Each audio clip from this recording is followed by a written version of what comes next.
আবেগ প্রকাশ করাটা কিন্তু ভুল নয়, কিন্তু যেইভাবে তারা অরূপ বিশ্বাসকে কটাক্ষটা করেছিলেন এবং মেসি কাণ্ডের গোটা দায়ভারটা অরূপ বিশ্বাসের উপর দিয়েছিলেন, তার পরবর্তীতে শর্বরীদির যেই আবেগ প্রকাশটা, শিরায় শিরায় রক্ত আমি শর্বরীদির ভক্ত, যদি আমি অন্য কাউকে সচেতন হতে কোনো শিক্ষা প্রদান করতে যাচ্ছি, সর্বপ্রথম আমার কাজটা হচ্ছে নিজে সেই বিষয়ে সচেতন হওয়া।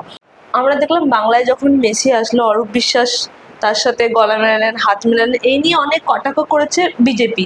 এবার দেখলাম যে শর্বরী মুখার্জি, সেখানে মেসি যদিও ছিল না, কিন্তু অন্য একটি প্লেয়ারকে জড়িয়ে ধরলেন, ছবি তুললেন। তাহলে ক্ষমতা আসলে সবাই অরূপ বিশ্বাস হতে চায়, কি বলবেন? দেখুন, বিষয়টা কি জানেন তো, আমি সেই ফটোটা পোস্ট করার পরবর্তীতে একটা কথাই লিখেছি যে শিরায় শিরায় রক্ত আমি শর্বরীদির ভক্ত, এবং এই জিনিসটা লেখার একটা কারণ আছে। শর্বরীদির আবেগ প্রকাশ, আমি বারবার একটা কথা বলি, আবেগ প্রকাশ করাটা কিন্তু ভুল নয়, কিন্তু যেইভাবে তারা অরূপ বিশ্বাসকে কটাক্ষটা করেছিলেন এবং মেসি কাণ্ডের গোটা দায়ভারটা অরূপ বিশ্বাসের উপর দিয়েছিলেন, তার পরবর্তীতে শর্বরীদির যেই আবেগ প্রকাশটা, সেই জিনিসটা মানুষ কিভাবে গ্রহণ করবে সেটা কিন্তু মানুষই সবচেয়ে সুন্দরভাবে উত্তর দিতে পারবে বলে আমি মনে করি।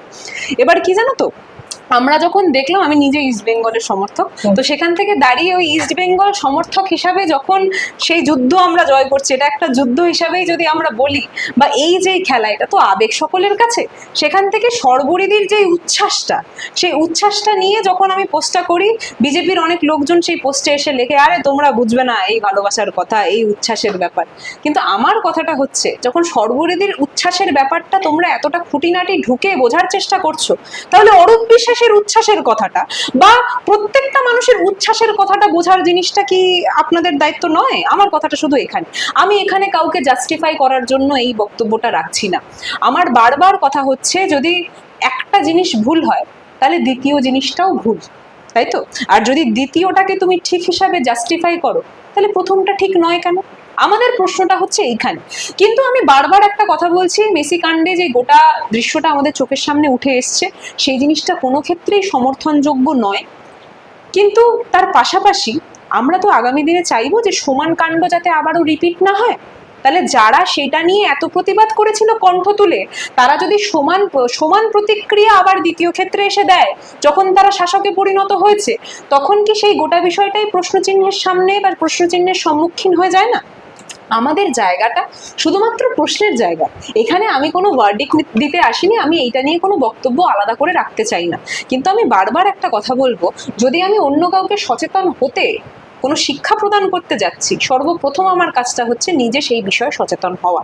তো যারা এই গোটা বিষয়ের দায়িত্ব আগামী দিনে পাবেন বা পেয়েছেন, আমি তাদেরকে উল্লেখ করব যে যখন কোনো একটা বিষয় নিয়ে আপনি কটাক্ষ করেছিলেন, সেই কটাক্ষের বিষয়টা যখন কটাক্ষযোগ্য বলে আপনারা মনে করেছিলেন, সেই সমান জিনিসটা যাতে রিপিট না হয়, এইটুকুনি একটা সাধারণ নাগরিক হিসাবে বলবো।